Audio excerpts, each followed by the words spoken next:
Iris and the Giant is a whimsical roguelike with CCG and deck builder elements. You play as Iris, a young child who escapes to an imagined world of fantasy to avoid her harsh reality. In Iris and the Giant, you will sling cards in an attempt to defeat an entourage of adorable fantasy creatures and scale a strange cliff-like landscape. Over the course of your journey, you will gain experience and level up some core skills, gain new abilities, and of course, collect new cards to best ever more dangerous foes. The game borrows from a few other titles in how it plays, but certainly brings new ideas to the table as well. I would say the biggest influence seems to be Slay the Spire, as they both use a card-based system for the main character's turns, but it also has ideas like enemy lanes and a few others I won't spoil that could have been inspired from a large number of titles that are just common tropes in the genre. So I will just go ahead and say right off the bat that I really like this game. All the core elements blend together and complement each other, but it has enough tweaks to keep it interesting. Starting with combat, the enemies are sorted into a grid, and the cards that are given to you throughout the game allow for a variety of different attacks. Some target a single enemy, while others target entire rows. Some are magic and others are physical. But the main thing I like about this system is that the enemies are also quite varied, meaning combat turns into more of a violent puzzle, kinda like playing Candy Crush as Bomberman. Broadly speaking, I would describe the core fighting as turn-based. You play a card, then the enemies attack. Melee enemies can hit you when they occupy the front row, and ranged enemies can hit you from anywhere. The prick. And while this is incredibly simple to grasp, the high enemy variety will keep you on your toes for a fair amount of time. Also, as you progress through the floors, you will gain 2 resources over time, crystals and stars. Stars allow you to upgrade your stats, crystals give you new powers akin to the relics in Slay the Spire, and these crystals are absolutely pivotal to creating powerful runs. You see, usually in a game like this, any card you put into your deck stays there and cycles through, but the biggest change to the formula Iris makes is that using a card removes it from your deck completely, and when you run out of cards you lose. So you can't really rely on rinsing the late game purely from thinning your deck down to a 3-card infinite combo. Looking at you, Slay the Spire. For the record, I don't think that's a bad thing, I'm just slightly salty because I've never been able to pull it off. The final thing I'll mention related to gameplay here is that, like in a lot of roguelites these days, you also get access to a couple of meta progression elements. For the uninformed amongst us, the term roguelite usually implies permadeath, so once you lose a run you have to start over. But in Iris, over the course of your multiple runs, you will unlock imaginary friends and memories. These are permanent unlocks, and at the start of each run you can change which friends and memories you want to use. Not only do I think these are thematically appropriate, but I also like how they can help you start shaping a strategy from the start. My only complaint is that in a game like this, oftentimes you will shape your strategy on the fly based on the options presented, but not all of these buffs are strategy related, so it's only a slight nitpick. Before moving on to spoilers, the last thing I will mention is that while the story is pretty bare bones, I do like the themes and the way it's presented. Iris is a child suffering from depression and isolation. She is bullied in school and struggles to open up about it to anyone who might be able to help. The entire game exists because it's something she has created in her imagination. Even the art style reflects this. During all the cutscenes, all the characters are crudely drawn and look like the drawings of someone around Iris's age, but again, it's done in such a way that it's crude and believable while still being unique and pleasing to the eye. With all that said, if you want to skip spoilers, please go to the timestamp on the screen.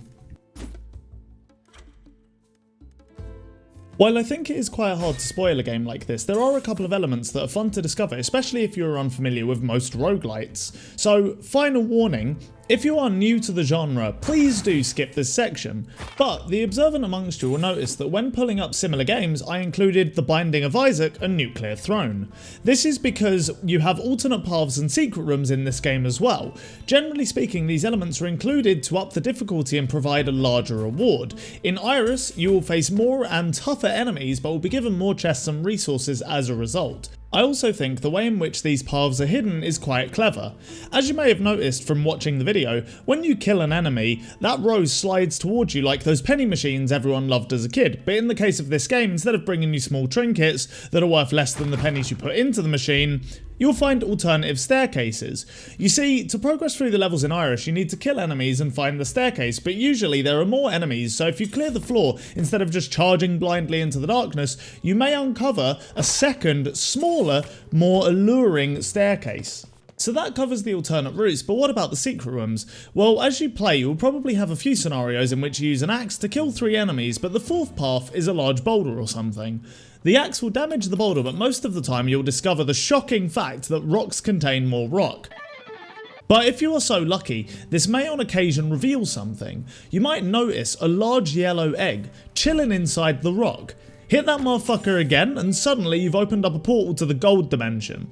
Hop on through and you'll feel like Scrooge McDuck. Everything up until this point will give you a game that you can really learn by doing. Everything I've talked about here I discovered on my own. The game actively encourages discovery, experimentation, and will give you small hints to strategies through items and clue you in onto alt routes and secret rooms with memories. To be more specific, one literally says it will make alt routes and secret rooms more obvious. But like anything, the game certainly has its downsides.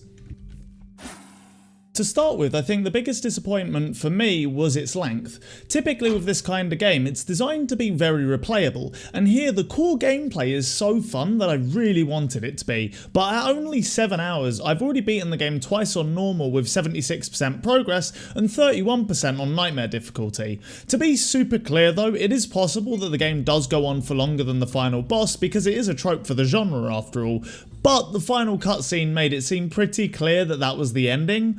Also, as mentioned, I played the majority of the game on normal, and Nightmare does seem to contain things that normal didn't, so perhaps I wouldn't feel the same if I'd started there. But on the other hand, the game does tell you that normal is the intended way to play, plus Nightmare seems significantly harder, so if I had played it, I might not have found it as fun at the core. I will say that I think the game wouldn't have felt as short if it was more varied. Now, some of you may be thinking that I'm contradicting myself. Earlier, I praised the game's variety, and it's true that you have to deal with lots of different situations, but the issue is that the enemies stay the same.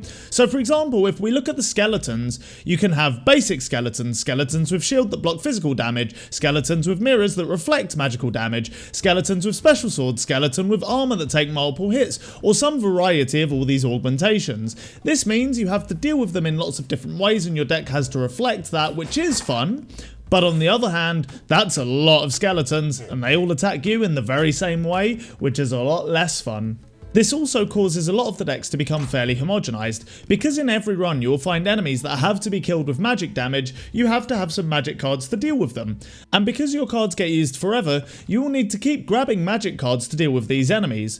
That's not to say you can't make archetypes of decks, you can, it just means the archetype comes through less strongly, which in a vacuum is fine. I don't mind it because once again it gives the game more of a puzzle feel, but it does lead to the feeling that each run plays out in fairly similar ways. This is once again reinforced by the bosses. In Iris there are 3 bosses, the Hydra, the Chest and the Giant. Right off the bat I want to say that I really enjoyed all of these fights. The first time I encountered the Hydra I couldn't fathom beating it, only to improve with time, and now I use the fight to buff my deck. But once again, the fact that you always fight these bosses means that every run really does feel the same. As a quick note before moving on, I will say I wish the final boss was harder. I won't spoil it even here because the first time I did, I really loved each part of the process, but it does feel weird when it is so easy compared to the rooms that led up to this point. So before wrapping up, I want to speak about the themes, the story and what I thought about them.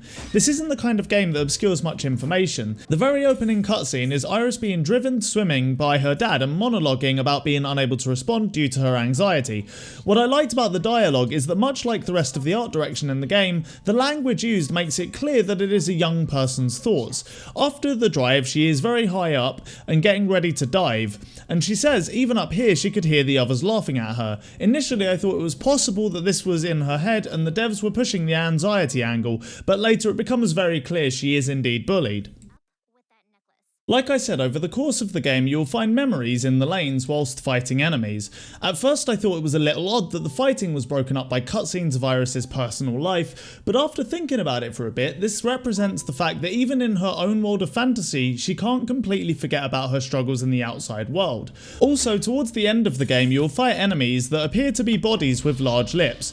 These enemies attack by hurling abuse at Iris and stealing from them, which is a mechanic where if you kill an enemy with a steal card, a card related to them gets put into your deck, nets you a no card. A no card is the most powerful offensive card in the game. It deals damage to everything on screen and breaks armor.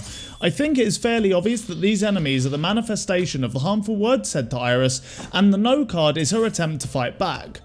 Therefore, it makes sense you will get these during the end of a run, because after beating the giant, your fantasy world falls apart around you and the giant is revealed to be your dad. You then hand him a card that reads, "I'm not okay," then drive back home and throw your cards out the window. To me, this ending is very clearly Iris coming to terms with the fact that she needs help and is ready to open up and speak to the people that care about her. Hence why the giant is revealed to be your dad. You have faced your demons and conquered your inability to open up. Throwing away the cards is you giving up your fantasy world and facing your problems. To conclude, Iris and the Giant has quite a lot going for it. I almost found myself loving it, and even despite its shortcomings, I think what it does present is quite polished and engaging enough to warrant a recommendation, especially if you're into these types of games. I'm feeling a 7 out of 10 on Iris the Giant, and you can pick it up on Steam for an amount of money. The price isn't up yet, I'm so sorry. If you enjoyed the video, please make sure to let me know in the comments, and if you're interested, I'd appreciate you coming to hang out over at my Twitch. I play the Soulsborne games mostly badly on Tuesdays, Thursdays and Sundays, but if that's not your vibe, every Friday I play indie games as well. Thanks for watching.